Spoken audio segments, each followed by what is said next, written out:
traduction du sermon de M. Richard Ames à l'occasion du jeûne du 15 août 2020. Son titre, Aller de l'avant.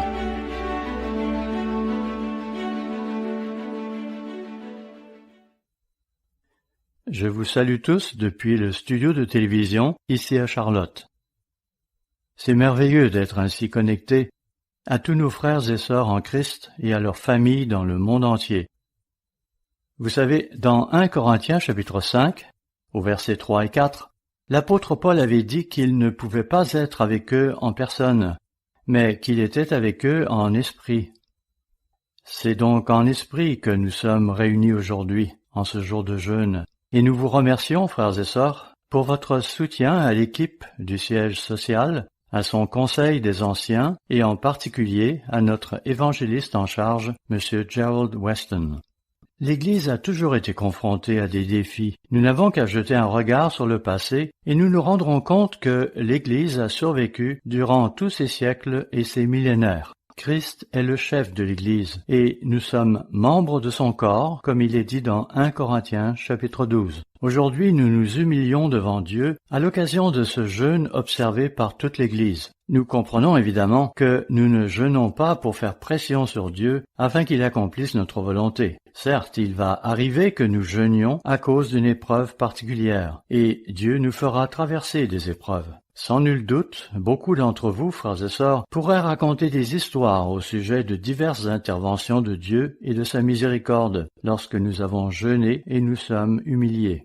Mais comme nous l'avons vu dans la sermonnette, notre but en jeûnant est de nous examiner et de rechercher la volonté de Dieu. Nous sommes pleinement conscients de l'existence de Satan le diable et de son intention d'attaquer l'Église, ce qu'il n'a jamais cessé de faire durant les siècles et millénaires passés, et qu'il s'efforcera encore plus de faire à l'avenir. Et c'est pourquoi nous devons nous y préparer. Nous devons donc nous examiner et nous assurer que nous restons sur la bonne voie en ce qui concerne le dessein et la mission de Dieu. Dans le sermon d'aujourd'hui, je veux que nous considérions 3 perspectives majeures issues de la parole de Dieu et que nous examinions les défis auxquels l'Église a été confrontée au fil des ans. Voici quelles sont ces 3 perspectives majeures de la parole de Dieu: les leçons, l'engagement et la mission. Christ nous a donné une grande mission et il nous a donné à tous le pouvoir de l'accomplir. Sur notre chemin vers le royaume, nous devons veiller à ne pas tomber dans aucun des fossés qui bordent la route. Restons au contraire sur la ligne médiane, car c'est ainsi que nous atteindrons le but qu'il nous a fixé. Nous devons continuer à avancer, et c'est le titre du sermon d'aujourd'hui, « Aller de l'avant ». Certaines églises de Dieu ont cessé d'avancer. Certaines sont tombées dans un des fossés en bordure de la route, d'autres reculent. Dans 1 Pierre chapitre 4 verset 17, nous lisons 1 Pierre chapitre 4 verset 17, « Car c'est le moment où le jugement va commencer par la maison de Dieu. Or, si c'est par nous qu'il commence, quelle sera la fin de ceux qui n'obéissent pas à l'évangile de Dieu ?» Il y a des années, nous avons eu un sermon intitulé « Église en phase de jugement ». Le pasteur d'une autre communauté religieuse à qui j'avais parlé, il y a des années, voulut savoir si l'Église du Dieu vivant considérait son groupe comme étant laodicéen. Je lui ai alors répondu « Non, Dr Meredith considère qu'il y a des Philadelphiens dans votre communauté, de même qu'il y a des laodicéens dans l'Église du Dieu vivant. » Il va sans dire que pareille réponse a dû rendre ce pasteur heureux. Le fait est qu'il nous faut nous juger nous-mêmes. Nous sommes les restes de l'Église de l'ère de Philadelphie qui s'efforce d'aller de l'avant et de remplir la grande mission.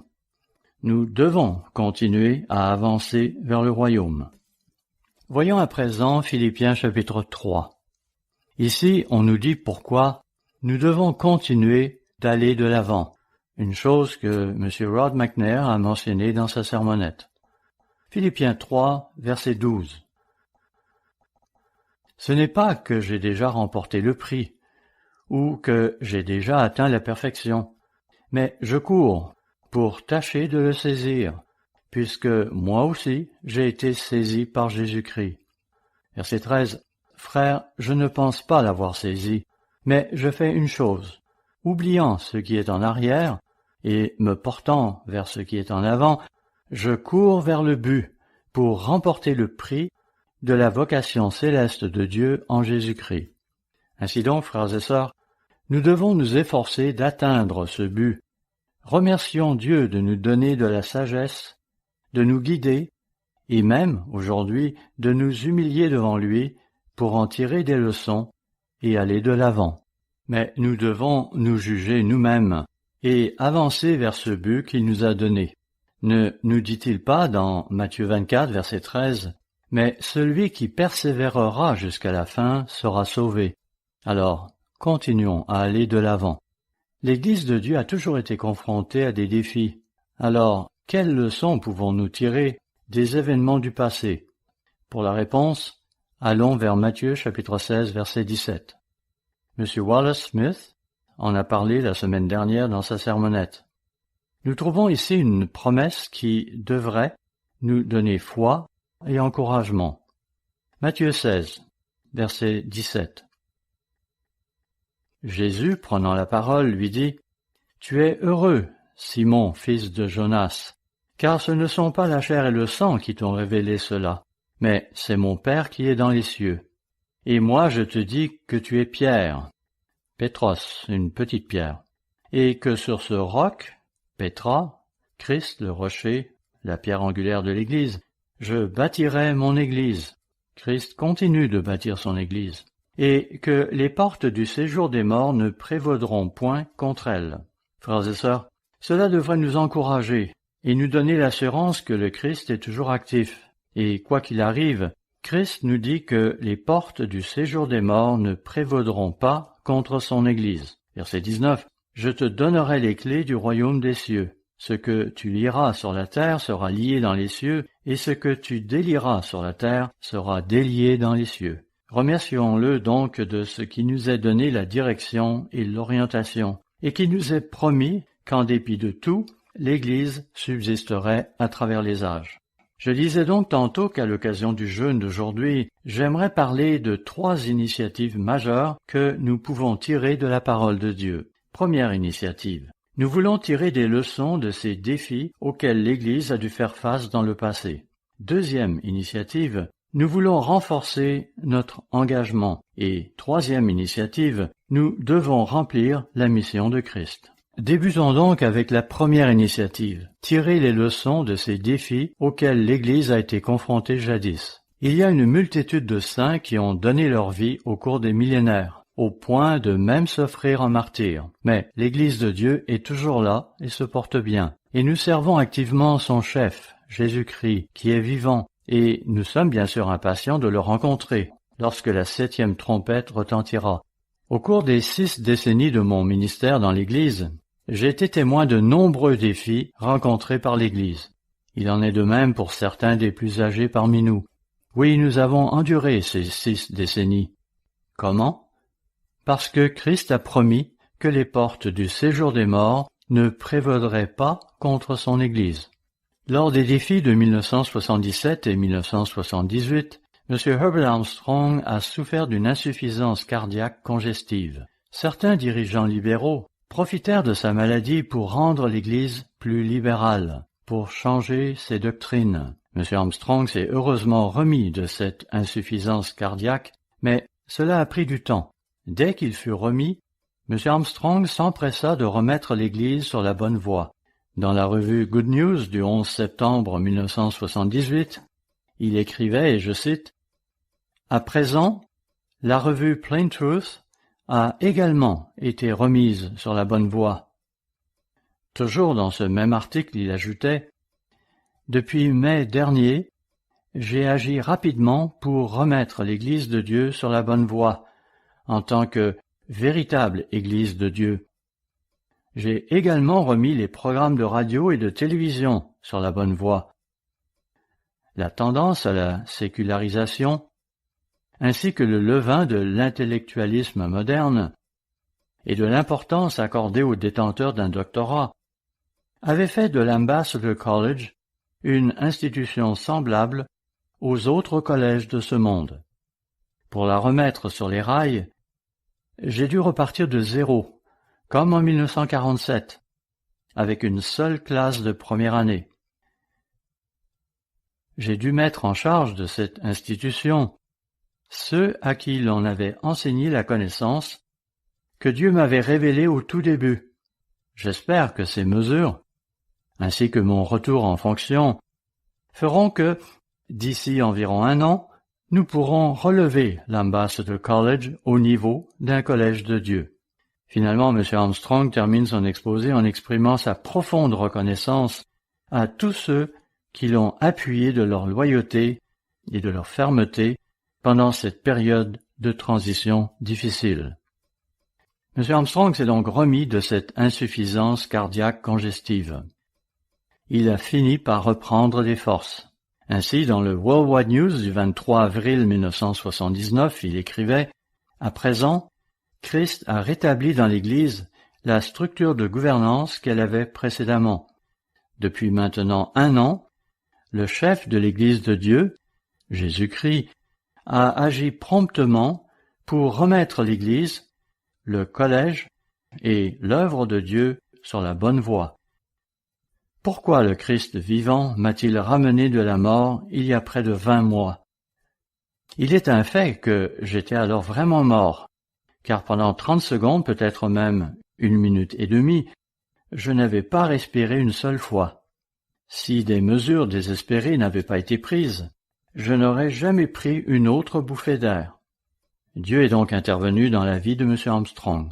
Toujours dans cet article du Worldwide News, M. Armstrong ajoute « Pourquoi Christ, le chef vivant de l'Église, m'a-t-il ramené?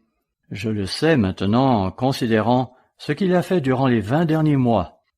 Dieu accomplit un grand dessein ici-bas, et il le fait par l'intermédiaire de certains êtres humains qu'il a appelés et choisis pour diverses responsabilités associées à son grand plan d'ensemble. M. Armstrong a donc été cet instrument dont Dieu, Christ, s'est servi pour remettre l'Église sur la bonne voie. La semaine dernière, plusieurs d'entre nous ont visionné la première ébauche de la vidéo « Behind the Work », en français « L'arrière-scène de l'œuvre », vidéo que vous verrez cette année lors de la fête des tabernacles. Dans cette vidéo, M. Weston accueille des pasteurs régionaux ainsi que des directeurs régionaux, lesquels, à tour de rôle, lui font un rapport à propos des différentes régions du monde dont ils sont responsables. Ainsi, M. Rob Tyler, directeur régional de l'Australasie, y fait des commentaires positifs à propos du leadership de l'Église et y exprime la reconnaissance des membres pour le leadership de M. Weston, ainsi que sa façon de maintenir l'Église sur la bonne voie. J'ai trouvé ce commentaire de M. Tyler particulièrement intéressant. Donc, de nos jours, comme jadis à l'époque de M. Armstrong, nous nous efforçons d'aller de l'avant, d'accomplir l'œuvre de Dieu et d'accomplir sa volonté en restant sur la bonne voie. Quelle est la leçon à tirer de l'expérience que nous avons accumulée durant les défis que l'Église a dû relever dans le passé? La leçon est que nous pouvons faire confiance à celui qui est le véritable chef de l'Église, Jésus-Christ.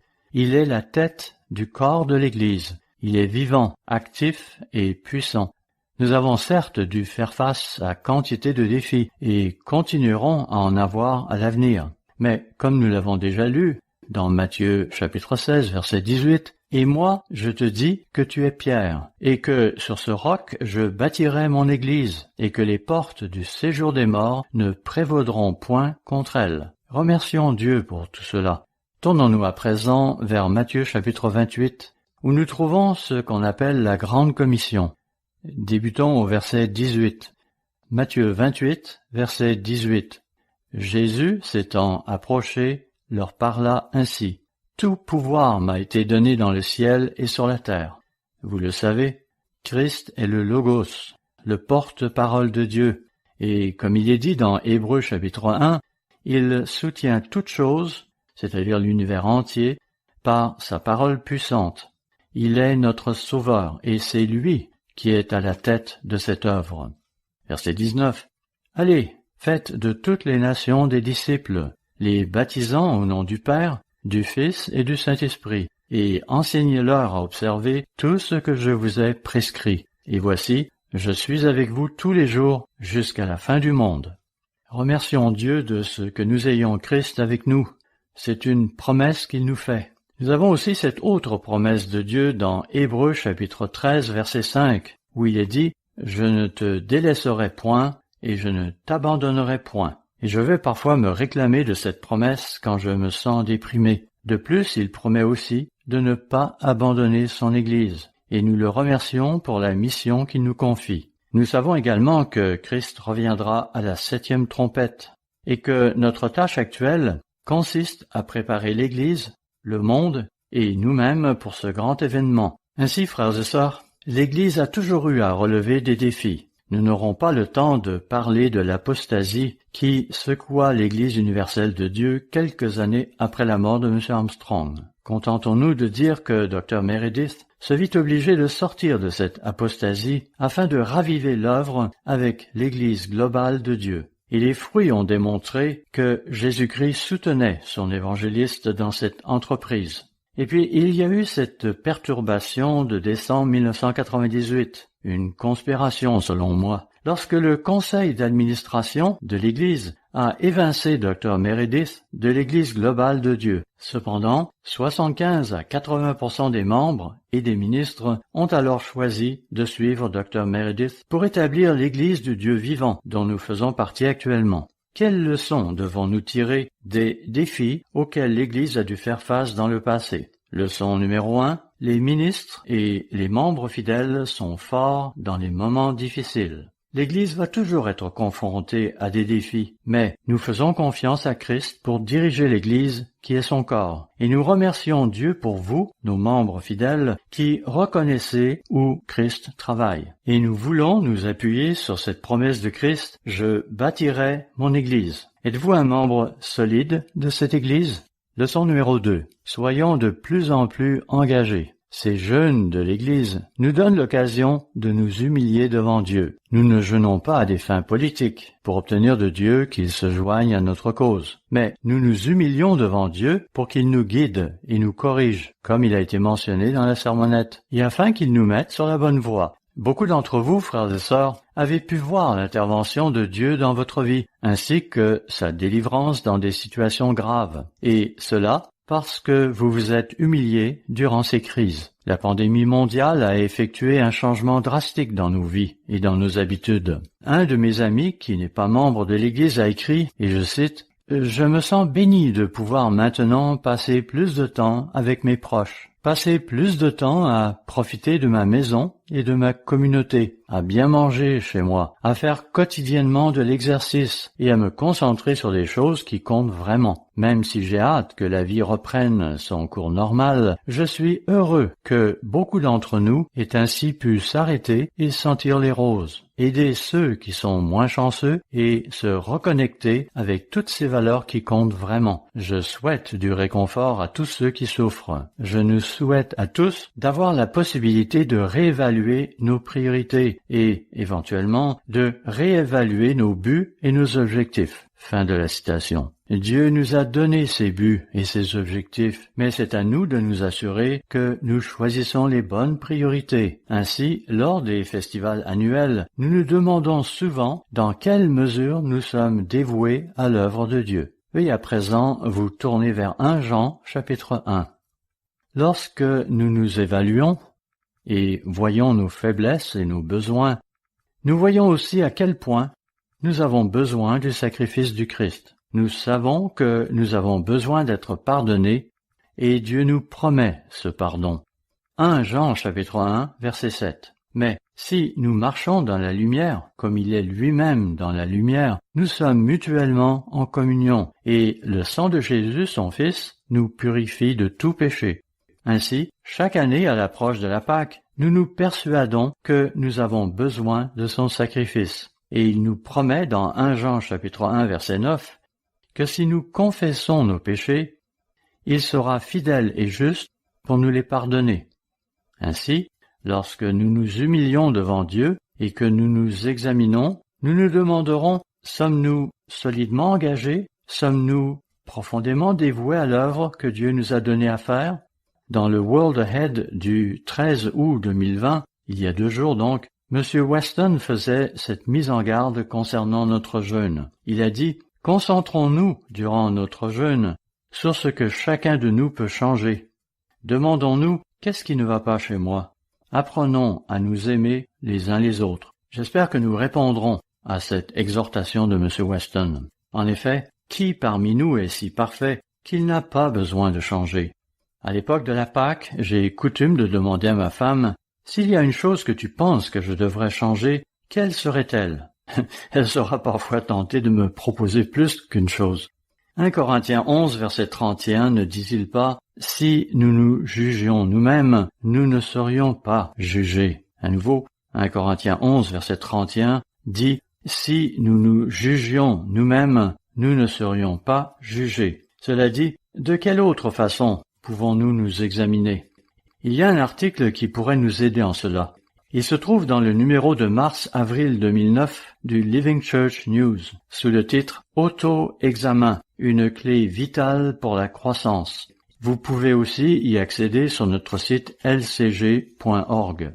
Pendant au moins une vingtaine de secondes, M. Ames s'efforce de donner des directives pour que les membres anglophones puissent trouver cet article sur le site web anglophone. Mais cela ne vous sert pas à grand-chose puisque vous devriez plutôt le trouver sur le site francophone. Je crois qu'il s'y trouve. Il suffit de chercher un peu ou de demander de l'aide. Vous savez, faire son auto-examen demande du courage, mais les fruits d'un tel examen sont précieux. Vous connaissez probablement Hébreux chapitre 12, qui passe pour être le chapitre de la correction avec amour. Voyons-le. Hébreux 12, verset 11.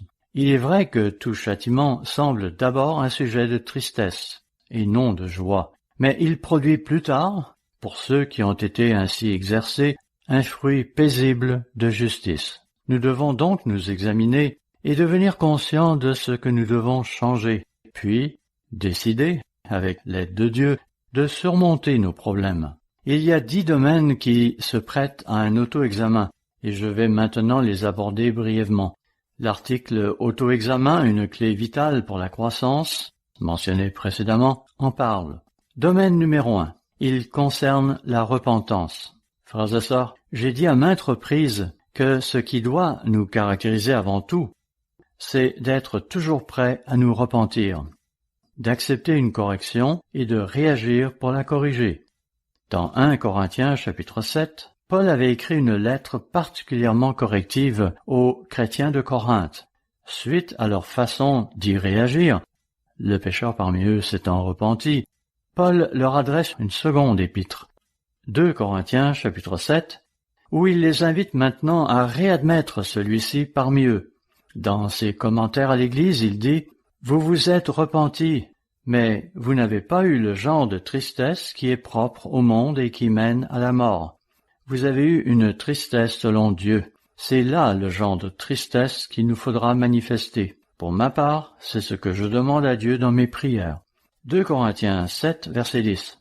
En effet, la tristesse selon Dieu produit une repentance à salut dont on ne se repent jamais, tandis que la tristesse du monde produit la mort.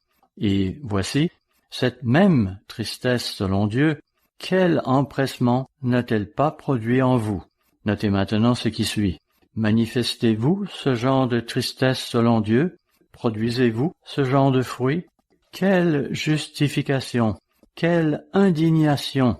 Oui, lorsqu'on voit toutes les abominations qui sont commises dans le monde, ne devrait-on pas s'indigner et soupirer? Selon Ézéchiel chapitre 9, la crainte de l'Éternel, c'est la haine du mal, lisons-nous dans Proverbe 8, verset 13.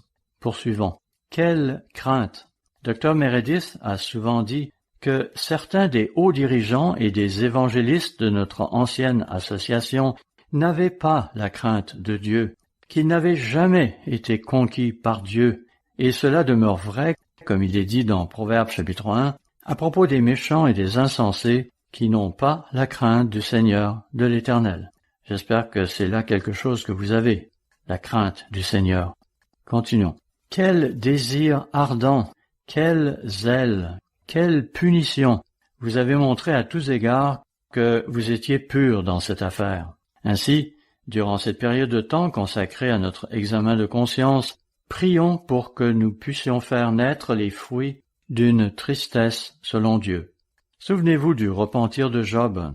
On ne s'y tournera pas, mais vous connaissez sa réplique dans Job chapitre 42 versets 5 et 6, où il dit « Mon oreille avait entendu parler de toi, mais maintenant mon œil t'a vu. C'est pourquoi je me condamne et je me repens sur la poussière et sur la cendre. » Maintenant, ceux d'entre vous qui êtes adultes, ceux d'entre vous qui êtes responsables de votre vie devant Dieu, vous êtes-vous déjà repentis aussi profondément que Job? En êtes-vous déjà arrivé au point où Paul, tout apôtre qu'il était, s'est exclamé « Misérable que je suis, qui me délivrera de ce corps de mort? Grâce soit rendue à Dieu par Jésus-Christ notre Seigneur. » Vous trouverez ceci dans Romains 7, versets 24 et 25. Ce qu'il dit est un peu similaire à ce que Job avait exprimé lorsqu'il a dit « C'est pourquoi je me condamne et je me repens sur la poussière et sur la cendre. » Frères et sœurs, c'est là quelque chose que nous devrions tous dire. Le repentir est donc le numéro 1 de nos 10 domaines d'auto-examen. Je vais maintenant devoir passer plus rapidement sur les autres domaines. Domaine numéro 2, la prière. Examinez votre façon de prier. Êtes-vous instantané dans la prière? Priez-vous continuellement? Domaine numéro 3, l'étude de la Bible. Lisez-vous votre Bible quotidiennement? Domaine numéro 4, le jeûne. Quand avez-vous jeûné pour la dernière fois?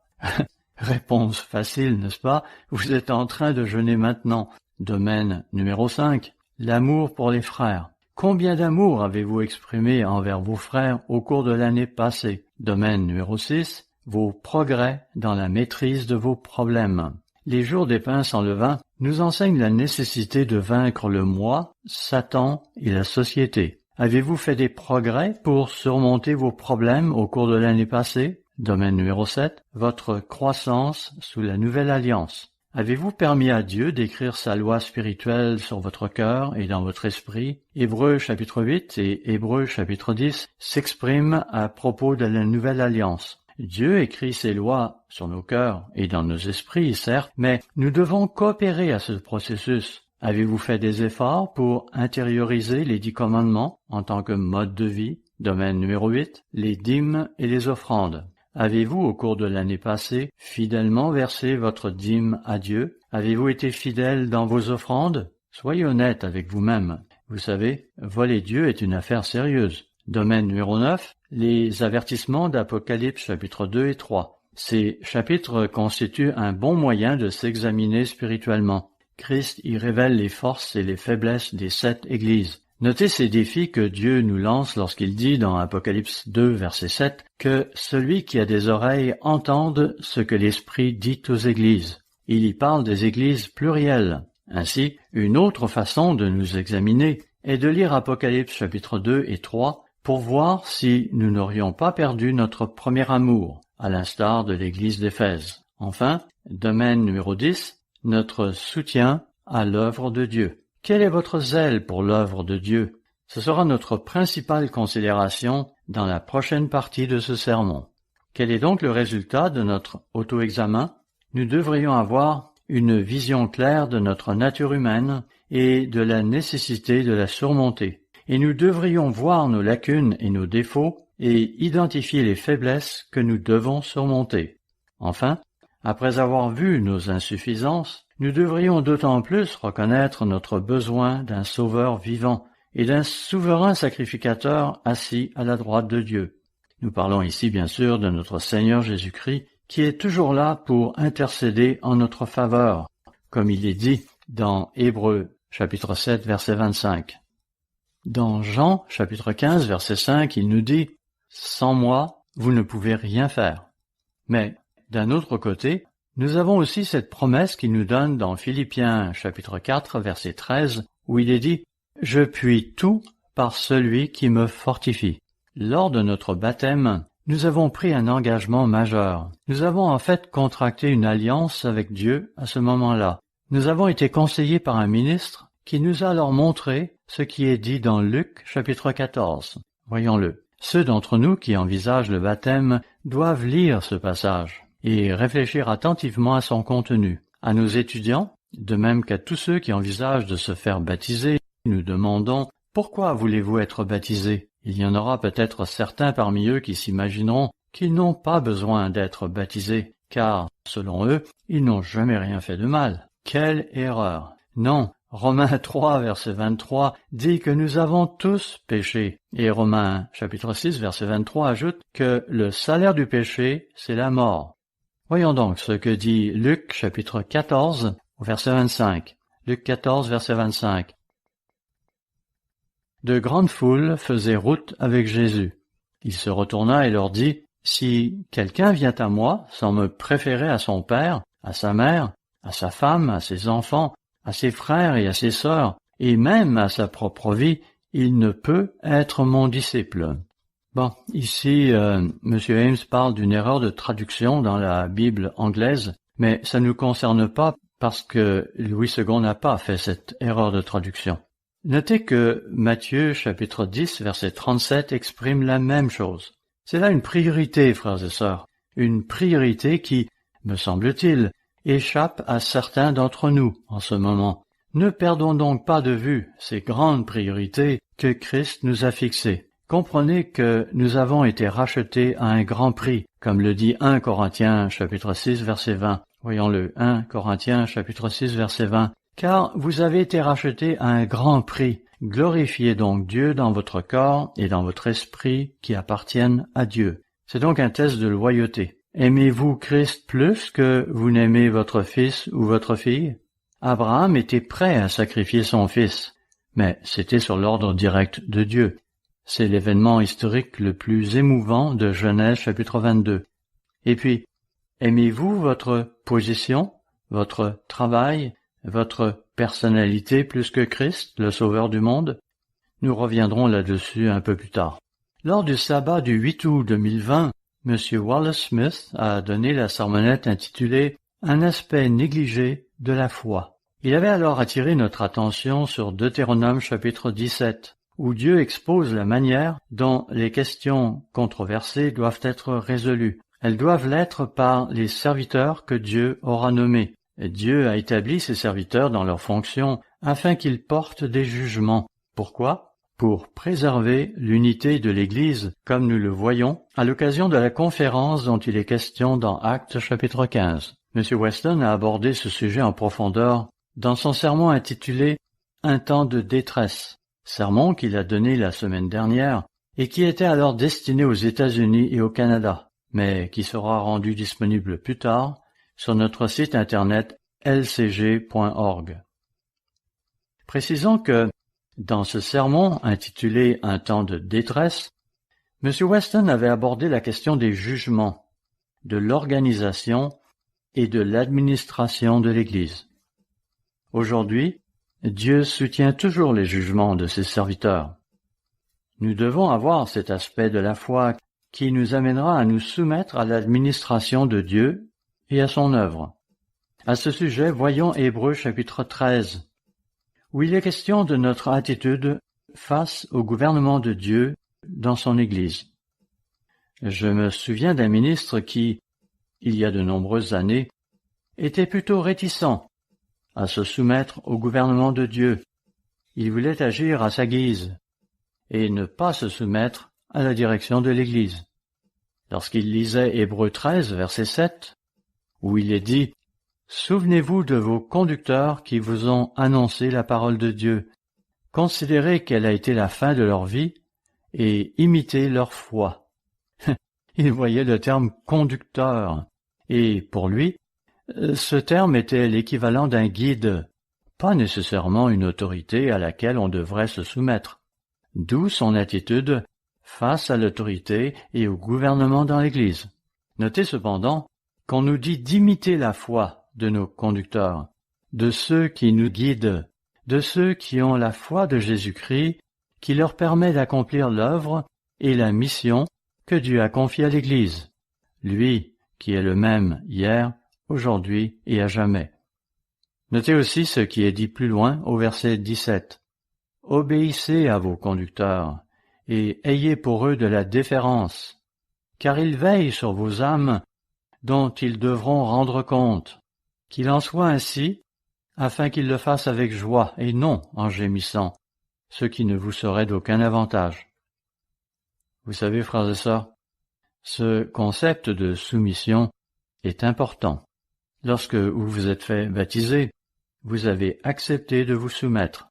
Et lorsque vous vous faites oindre pour être guéri, et qu'un ministre de Dieu vous impose les mains, vous vous soumettez pareillement à l'autorité et au gouvernement de Dieu. Vous vous soumettez alors avec foi. Dieu nous donne donc ce concept de coopération, de soumission et d'obéissance à ceux qui ont autorité sur nous. M. Armstrong avait l'habitude de parler du royaume de Dieu. Récemment, en réécoutant une des anciennes émissions radiophoniques qu'il avait produites il y a bien longtemps, je l'ai entendu dire « Le royaume de Dieu est le gouvernement de Dieu ». Et nous pouvons aussi dire que le royaume de Dieu est la famille de Dieu. Ainsi, nous pouvons dire que le royaume de Dieu est premièrement la famille de Dieu et deuxièmement le gouvernement de Dieu. C'est les deux. Voilà pourquoi dans son sermon du 25 juillet, Faith to be a light in a darkened world, la foi pour être une lumière dans ce monde de ténèbres, M. Weston nous a lancé un défi sous la forme de 2 questions. Première question, avez-vous la foi de croire en Jean chapitre 18 verset 36? C'est parce que beaucoup d'entre nous pourraient se laisser prendre à toutes ces manœuvres politiques et ces influences de notre société, ainsi que ces soi-disant conspirations dont on entend parler. Ne vous laissez pas accaparer par cela. N'oubliez jamais que Dieu est maître de la situation. Nous devons donc veiller, prier et demander l'intervention de Dieu dans le monde. Entre parenthèses, je vous encourage à lire la brochure de Dr Meredith intitulée « Prophétie accomplie, la main de Dieu dans les affaires du monde ». Note du traducteur, il semble qu'elle ne soit pas disponible en français. Cette brochure est peut-être quelque peu dépassée, mais les principes qu'elle contient sont toujours d'actualité et bien importants. De plus, elle s'accorde parfaitement avec la sermonnette de M. Rod McNair intitulée « Nous sommes ses sentinelles », où il nous enjoint de nous acquitter de cette responsabilité dont il est question dans Ézéchiel chapitre 33. La deuxième question que M. Weston nous a demandé de nous poser était « Ai-je la foi de faire confiance à Christ pour diriger et guider l'Église, qui est son corps? » Eh bien, tout comme Dieu avait structuré l'ancien Israël en établissant des dirigeants divinement nommés, il a fait de même à notre époque. Si vous ne pouvez discerner où Christ travaille activement pour accomplir la grande mission, priez et demandez à Dieu de vous aider à voir où cela se fait. Comment pouvez-vous le savoir? Voyez-le dans Matthieu chapitre 7 verset 20. Matthieu chapitre 7 verset 20. C'est donc à leurs fruits que vous les reconnaîtrez. Quels sont les groupes de l'Église de Dieu qui remplissent la grande mission que Dieu a confiée à l'Église? J'y reviendrai plus tard. Certains d'entre vous nous ont écrit pour soutenir le conseil des 17 anciens dirigé par M. Weston. Et ce soutien est d'une grande importance pour nous. Nous apprécions tous les frères qui prient pour nous et pour l'Église dispersée de par le monde. Quelques-uns d'entre vous ont été facilement perturbés par certaines des directives que nous avons données, même s'ils n'auraient pas dû l'être. Sachez que ces hommes du Conseil des Anciens ont vécu bien des défis au cours de leur décennie de service dans l'Église de Dieu. De fait, les membres du Conseil des Anciens totalisent plus de 500 années d'expérience ministérielle, ce qui est beaucoup, et plusieurs ont déjà 50 ans de ministère derrière eux. Considérez leur commission biblique telle que donnée par Jésus-Christ et notez les directives qu'elle contient au profit de l'Église. Comprenez aussi qu'un jour nous devrons tous comparaître devant le tribunal de Christ. Vous trouverez cela dans Romains chapitre 14 verset 10. Passons maintenant à 2 Corinthiens 5 verset 10, où, une fois encore, il est dit, 2 Corinthiens 5 verset 10,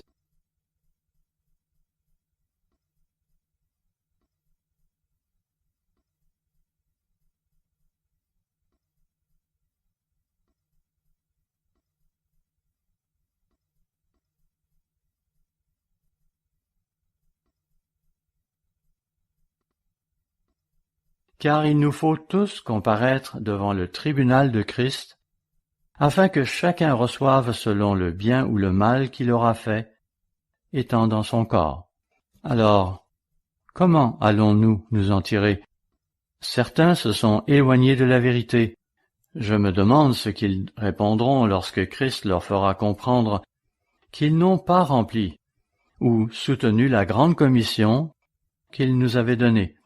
Oui, que lui répondront-ils lorsqu'il leur demandera « Pourquoi avez-vous choisi de rejoindre un groupe qui n'a pas adopté comme priorité absolue de prêcher mon évangile aux gens du monde ?»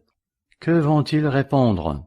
J'espère que vous savez tous que vous vous trouvez devant le tribunal de Christ et que vous accomplissez son œuvre et sa volonté. Christ attend donc de ses disciples qu'ils suivent ses directives et qu'ils se comportent en bons disciples qui obéissent aux dirigeants nommés par lui. Tournons-nous maintenant vers Éphésiens chapitre 4. Qui sont les dirigeants que Christ a nommés? Pour la réponse, Éphésiens 4, versets 11 à 13. Et il a donné les uns comme apôtres, les autres comme prophètes, les autres comme évangélistes, les autres comme pasteurs et docteurs, pour le perfectionnement des saints, en vue de l'œuvre du ministère et de l'édification du corps de Christ, jusqu'à ce que nous soyons tous parvenus à l'unité de la foi et de la connaissance du Fils de Dieu, à l'état d'homme fait, à la mesure de la stature parfaite de Christ. Cela me rappelle un sermon de Dr. Meredith qui était tellement inspirant. Il s'intitulait justement « La stature parfaite de Christ ». Il nous faut donc tous grandir et nous conformer à l'image de Christ. Comment allons-nous y parvenir? Êtes-vous prêts à vous placer sous la férule de ceux que le Christ a établis sur vous et à vous laisser enseigner par eux? La Bible, la pensée de Dieu sous forme écrite, nous donne ces quelques instructions. Dans 1 Corinthiens chapitre 16, il est encore question de ce concept de soumission. Voyons-le. 1 Corinthiens chapitre 16, versets 15 et 16.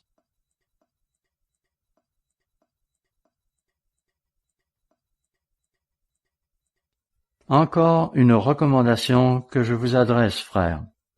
Vous savez que la famille de Stéphanas est les prémices de l'Achaïe, et qu'elle s'est dévouée au service des saints.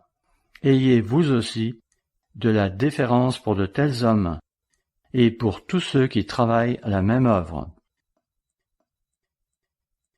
Nous devons donc être dévoués à l'Église et suivre ses instructions.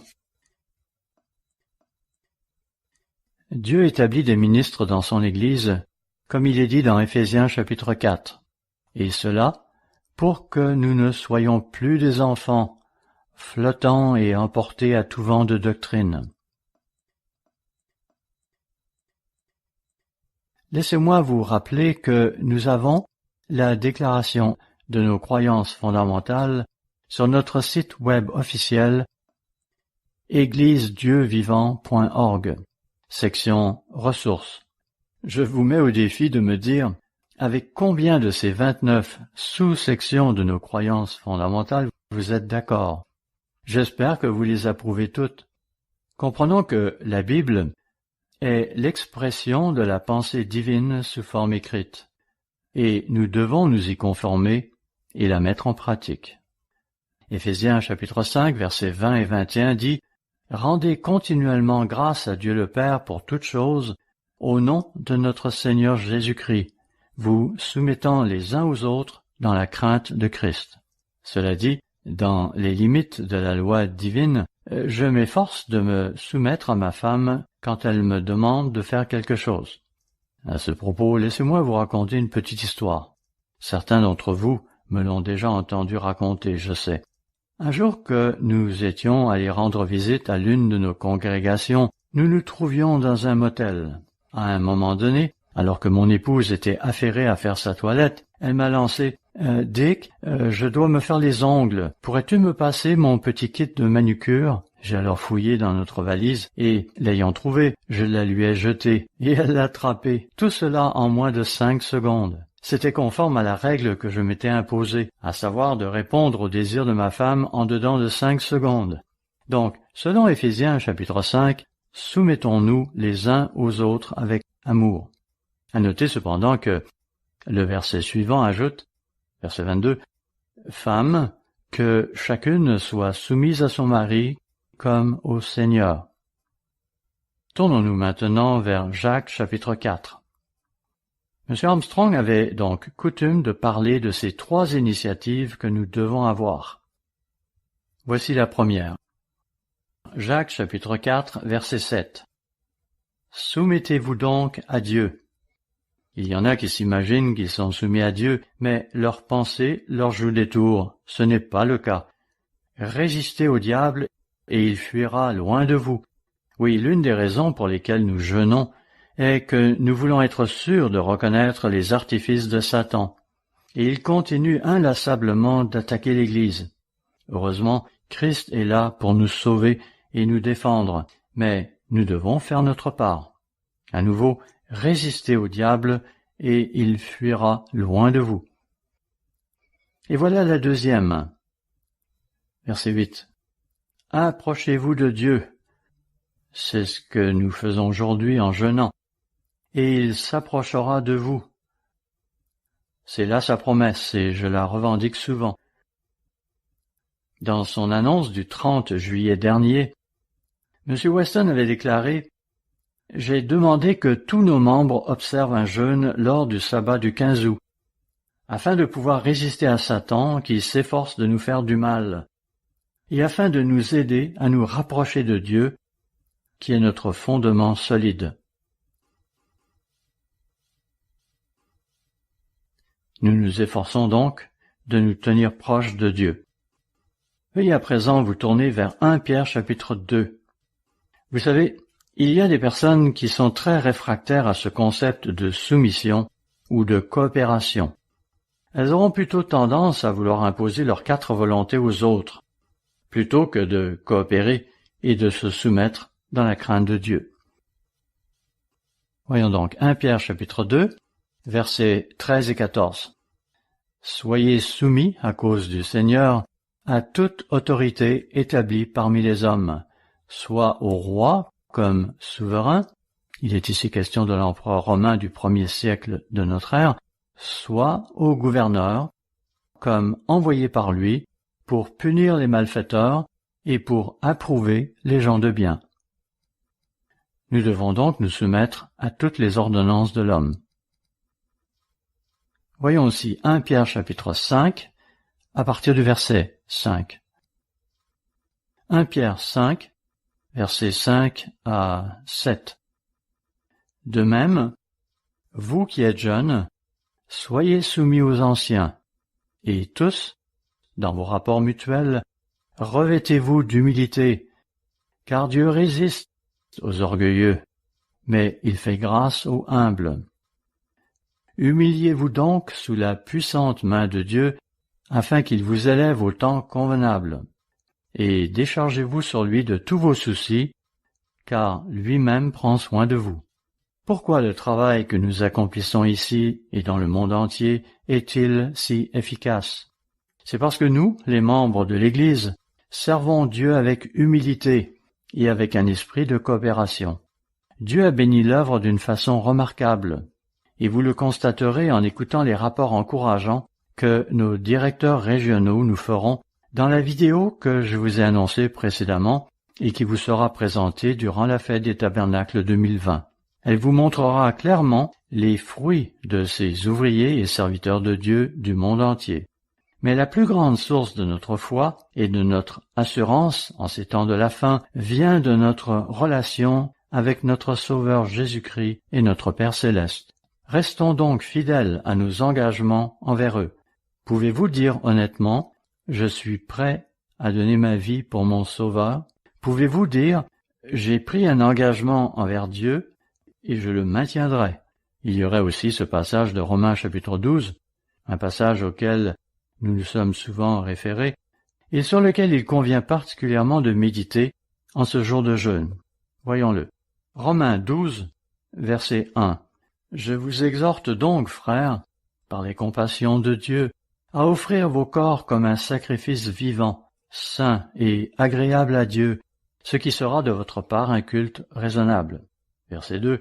Ne vous conformez pas au siècle présent, mais soyez transformés par le renouvellement de l'intelligence, afin que vous discerniez quelle est la volonté de Dieu, ce qui est bon, agréable et parfait. C'était là la deuxième initiative, renforcer notre engagement. Jésus nous a donné un but très important dans la vie, rechercher d'abord le royaume de Dieu et sa justice. Nous devons renforcer notre engagement et être disposés à grandir spirituellement, à nous examiner, à nous repentir le cas échéant, et à surmonter nos faiblesses. Tout cela afin de nous conformer à l'image, au caractère et à la nature de Christ, comme Romains 8, verset 29 nous y exhorte. Quant à la troisième initiative que nous voulons considérer aujourd'hui, c'est de remplir la mission de Christ. Au début de ce sermon, j'avais souligné la grande responsabilité que nous avons en tant qu'Église de Dieu. Christ a donné à l'Église une grande mission et le pouvoir de l'accomplir. Sur notre chemin vers le royaume, nous ne devons pas nous laisser égarer.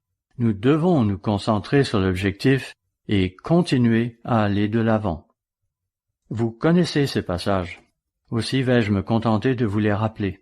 Il y a Marc, chapitre 16, verset 15, qui dit « Allez par tout le monde et prêchez la bonne nouvelle à toute la création. » Il y a aussi Matthieu, chapitre 28, verset 19, que nous avons déjà vu et qui dit « Allez, faites de toutes les nations des disciples. » Et, de fait, nous avons des membres de l'Église dans 80 pays différents, beaucoup d'entre eux étant dispersés et privés de l'occasion de fraterniser dans une congrégation locale.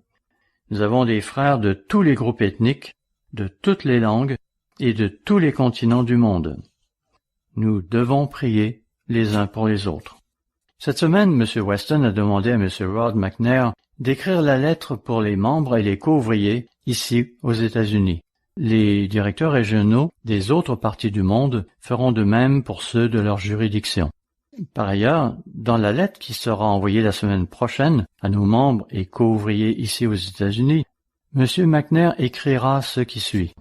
Depuis le début du mois de juillet 2020, Dieu nous a donné accès à 11 nouvelles stations de télévision. De plus, notre département qui s'occupe du courrier, ici à Charlotte, nous informe que le mois de juillet, le mois dernier, a connu sa plus forte augmentation depuis 6 ans, en termes de littérature envoyée, avec un envoi de presque 134 000 brochures, magazines et lettres. Merci pour votre fidèle soutien financier à l'œuvre de Dieu, particulièrement en cette époque de chaos et de perturbation. Je vous ferai part d'une autre nouvelle encourageante tantôt, mais posons-nous d'abord la question suivante. Quelle est la plus grande priorité dans l'Église de Dieu? Est-ce de préparer la future épouse de Christ? Est-ce d'organiser le meilleur camp d'été pour nos jeunes? La plus grande priorité devrait-elle être de diversifier le programme d'éducation de l'Église? Devrait-on chercher à rehausser la réputation de l'Ambassador College? Eh bien, tous ces objectifs sont bons, à condition qu'ils n'étouffent pas l'objectif principal que Christ nous a donné. Il y a des années, un ministre de Big Sandy au Texas avait eu l'audace de faire inscrire sur l'agenda de l'Ambassador College « Quelle est l'œuvre de Dieu ?» L'œuvre de Dieu est l'Ambassador College. Non, il s'était gravement trompé. Il avait pris l'un des bons projets de l'œuvre de Dieu et lui avait accordé plus d'importance qu'à la commission que Christ nous a donnée. J'espère que personne parmi nous, frères et sœurs, ne commettrait pareille erreur. Comme nous l'avons déjà souligné dans Luc chapitre 14, nous aimons notre Père et notre Mère. Nous aimons nos frères et sœurs, ainsi que nos enfants. Cependant, comme il est dit dans Matthieu chapitre 10, verset 37, « Celui qui aime son père ou sa mère plus que moi n'est pas digne de moi, et celui qui aime son fils ou sa fille plus que moi n'est pas digne de moi. » Luc 14, verset 26 va même encore plus loin, lorsqu'il dit que « Celui qui aime sa propre vie plus que moi n'est pas digne de moi ». Ainsi, honorer nos parents est le 5e commandement, mais les aimons-nous plus que Jésus-Christ? De même, êtes-vous plus entiché d'un des aspects de l'œuvre de Dieu que de la priorité que Dieu accorde à l'accomplissement de son œuvre? Quelles sont vos priorités? J'espère, frères et sœurs, que c'est de prêcher l'évangile du royaume au monde. C'est ce que le Christ a fait. Selon Marc 1, verset 14, Christ s'était mis à prêcher le royaume de Dieu à venir et à dire aux gens de se repentir. Alors, quelle est votre priorité? J'espère que vous aussi, vous faites de la prédication de l'Évangile une priorité. Faites-vous une priorité de suivre les émissions télévisées Le Monde de demain? Certains d'entre vous n'en sont peut-être pas capables techniquement, mais ceux d'entre vous qui en ont la capacité, faites-vous une priorité de les suivre? Entre parenthèses, ne manquez pas l'émission de M. Weston qui sera diffusée cette semaine, l'étonnante commission de Jérémie. Durant cette émission, les téléspectateurs se verront offrir la brochure « Les États-Unis et la Grande-Bretagne selon la prophétie ». Faites-vous une priorité de répondre aux directives de la direction de l'Église? Frères et sœurs, allez-vous profiter de ce jour de jeûne pour renforcer votre engagement à rechercher d'abord le royaume de Dieu et sa justice? Renforcerez-vous également votre engagement à remplir la grande mission avec l'aide de Dieu? La plupart d'entre nous sont passionnés d'accomplir la mission que Dieu nous a donnée. Dr. Meredith avait cette passion et il nous a fait une belle description de cette mission que Christ nous donne. Vous pourrez trouver l'énoncé de cette mission sur le site lcg.org. Mais, note du traducteur, il vous faudra peut-être de l'aide pour la trouver, surtout si vous la voulez en français. Cette liste de 7 points est évidemment basée sur la Bible. Certains s'objecteront, disant que Dr. Meredith n'avait pas la prérogative de dresser pareille liste. Mais là vous vous trompez, car la Bible corrobore ce qu'il énonce. J'espère donc que vous remplissez les 7 points de cette mission. Je vais rapidement vous en lire les 3 premiers points. Premier point, prêcher l'évangile du royaume et le vrai nom de Jésus-Christ. Certains prêchent un faux Christ, mais Jésus-Christ a prêché le royaume de Dieu à venir tout en appelant les gens à la repentance. Deuxième point, prêcher les prophéties à propos du temps de la fin, ainsi que l'avertissement d'Ézéchiel au peuple israélite. Nous avons entendu dans la sermonnette de M. Rod McNair que nous avons une telle mission de sentinelle. Enfin, troisième point, nourrir le troupeau et faire en sorte que nos membres parviennent à la stature parfaite de Jésus-Christ du mieux qu'ils peuvent. Et nous avons déjà vu précédemment ce qu'on entend par stature parfaite de Jésus-Christ.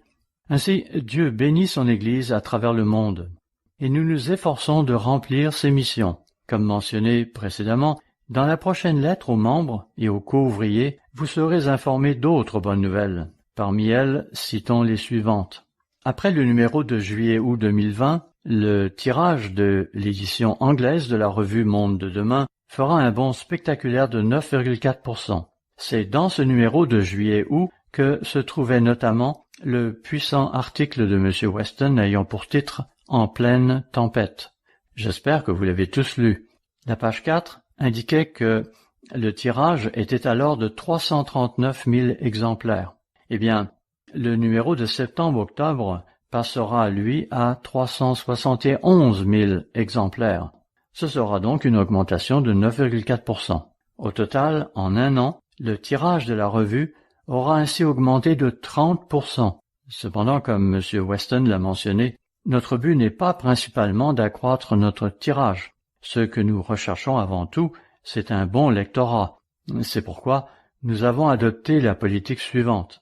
Nous envoyons des formulaires de renouvellement à nos abonnés qui ne se sont pas manifestés d'aucune façon depuis les 3 dernières années, pour savoir s'ils tiennent toujours à leur abonnement. Eh bien, figurez-vous que 10 à 15% d'entre eux vont déclarer qu'ils y tiennent toujours, malgré 3 ans d'apparente inactivité. Ainsi, malgré notre politique en matière de renouvellement, le nombre de nos abonnés n'en continue pas moins d'augmenter. En ce qui vous concerne, frères et sœurs, j'espère que vous demeurez de fidèles lecteurs de notre revue Monde de demain et que vous suivez la voie tracée par Jésus-Christ.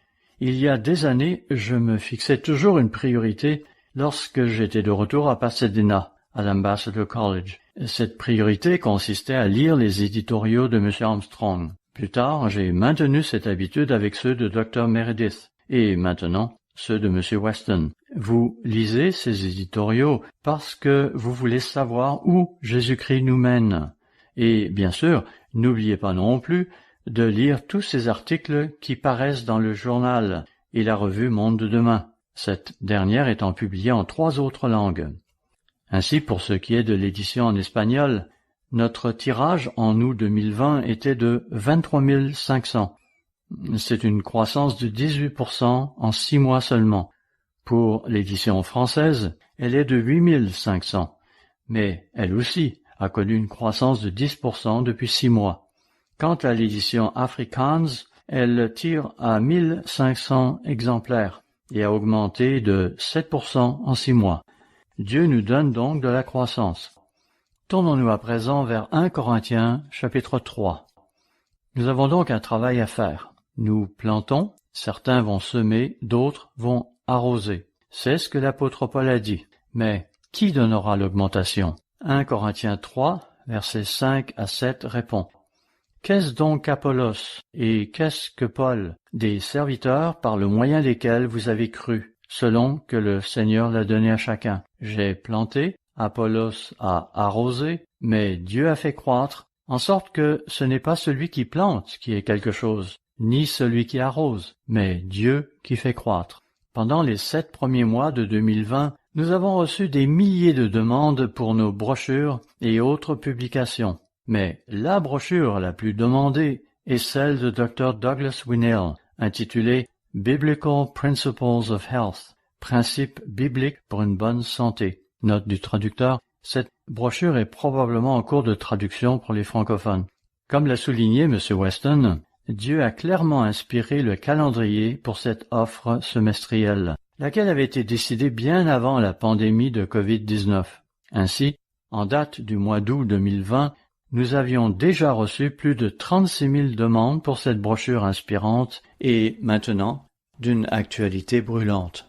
L'une des publications qui m'a été particulièrement profitable lorsque j'ai découvert l'œuvre en 1960, c'était le cours de Bible par correspondance de l'Ambassador College. Aujourd'hui encore, nous sommes persuadés que notre cours d'études bibliques aide nos abonnés à progresser vers une meilleure compréhension spirituelle jusqu'au point de devenir des membres potentiels de l'Église de Dieu. Au cours des 7 premiers mois de 2020, environ 40 000 personnes ont demandé à recevoir les leçons 1 à 4, et ce, rien qu'aux États-Unis. Ceci est une merveilleuse nouvelle, car cela correspond à plus qu'une simple lecture d'articles.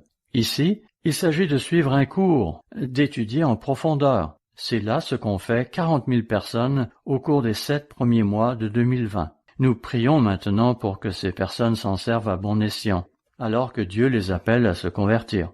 Quelle joie d'accomplir la grande mission de Dieu! Il nous dit dans Matthieu 10, verset 8, « Vous avez reçu gratuitement, donnez gratuitement. » Apocalypse chapitre 3, verset 7 nous informe que c'est Christ qui nous ouvre les portes ou nous les ferme, et nous le remercions pour tous les accès qu'il nous donne à divers médias. En juillet 2020, nous avons ajouté 10 nouvelles stations de télévision et 4 nouveaux réseaux de distribution, incluant Z Living, ainsi qu'un nouveau temps d'antenne sur CW+, et WGN. Tomorrow's World, la version anglaise de l'émission Monde de demain, est désormais diffusée sur 120 stations de télévision dans le monde entier, et cela dans 7 langues différentes. Pour cela, nous faisons usage de diverses techniques, comme le recours à des sous-titres, ou, mieux encore, celle du doublage, une méthode qui consiste à remplacer la voix de l'orateur anglais par celle d'un traducteur. Les langues utilisées présentement sont l'anglais, l'espagnol, le français, l'allemand, le russe, l'ukrainien et le néerlandais. Vous avez peut-être observé qu'un de nos présentateurs, ici à Charlotte, semblait parler en espagnol sur notre site web El Mundo de Mañana.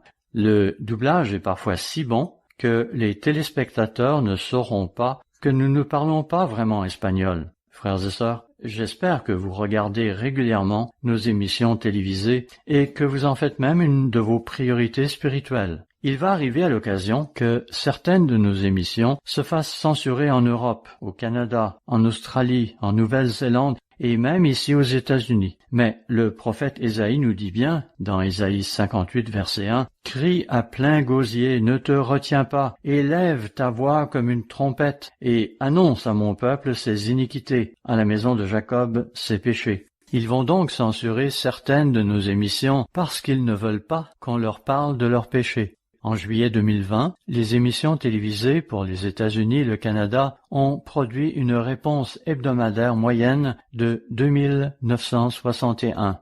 Cela représente une augmentation de 21% par rapport à il y a seulement 6 mois. Ces émissions ont simultanément généré une moyenne de 1180 nouveaux abonnés par semaine. C'est là une augmentation de 19% par rapport à il y a seulement 6 mois. Merci à vous, frères et sœurs, pour votre soutien, vos prières et votre engagement dans la prédication de l'Évangile. La plupart d'entre vous sont familiers avec cette instruction de Christ dans Matthieu chapitre 9. Voyons-la. Matthieu chapitre 9, verset 35.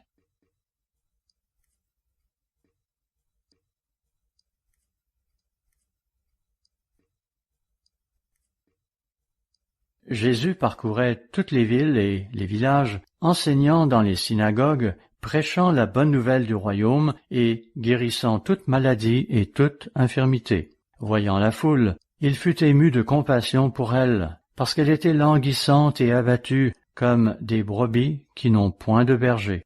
N'éprouvons-nous pas de la pitié pour ces gens? Et ils sont des centaines de milliers, voire même des millions. Des gens qui sont affamés, opprimés, et même victimes de génocide dans certains endroits du monde. Oh, combien nous souhaitons que le royaume de Dieu arrive pour leur apporter du soulagement. Alors il dit à ses disciples, « La moisson est grande, mais il y a peu d'ouvriers. Priez donc le maître de la moisson d'envoyer des ouvriers dans sa moisson. » Est-ce que vous faites cela? Je le fais tous les jours. Vous voudrez donc suivre les instructions de Christ et prier pour que le Seigneur de la moisson envoie des ouvriers dans son champ. Remercions Dieu pour les fidèles serviteurs de son Église qui sont impliqués dans sa moisson. Nous devons donc nous assurer que nous nous consacrons de tout cœur à faire la volonté de Dieu et à soutenir son œuvre. C'était la mission de Christ. Quelle était son attitude? Où avait-il son cœur? Voyons-le dans Jean 4, verset 34. Jean 4, verset 34. Ma nourriture est de faire la volonté de celui qui m'a envoyé et d'accomplir son œuvre. Est-ce là votre priorité dans la vie? Aujourd'hui, l'Église et ses membres s'humilient devant le Créateur de l'univers, ainsi que son Fils, le Sauveur du monde et la tête du corps de l'Église. Nous le savons, nous sommes de faibles êtres humains, mais nous savons aussi que nous sommes des enfants engendrés de Dieu, appelés à développer son caractère divin, tout en participant à son œuvre et en accomplissant sa volonté. Ceux qui ont pour seul objectif de préparer l'épouse court-circuitent ce processus, parce que la seule façon de préparer l'épouse est d'accomplir l'œuvre que le Christ attend d'elle. J'espère donc, frères et sœurs, que vous allez vous atteler à la tâche et accomplir cette œuvre, de même que sa volonté. Nous devons nous souvenir de ces leçons à propos des défis historiques que l'Église primitive eut à relever, et nous devons placer notre confiance dans cette promesse de Christ qui nous assure qu'il bâtira son Église et que celle-ci subsistera à travers les âges. Nous devons donc nous examiner et déterminer à changer, à croître et à surmonter. Nous devons renforcer notre engagement envers la vérité, le gouvernement de Dieu et l'œuvre de Dieu. Nous devons avoir notre cœur dans la grande mission que Dieu nous confie et accomplir l'œuvre de Christ dont nous sommes l'épouse et le corps. Lorsque Dieu délivra Israël de son esclavage en Égypte, voyez Exode chapitre 14, le peuple se trouva à un moment donné piégé au bord de la mer Rouge. Et c'est alors que Dieu leur a dit, Exode 14, verset 15, «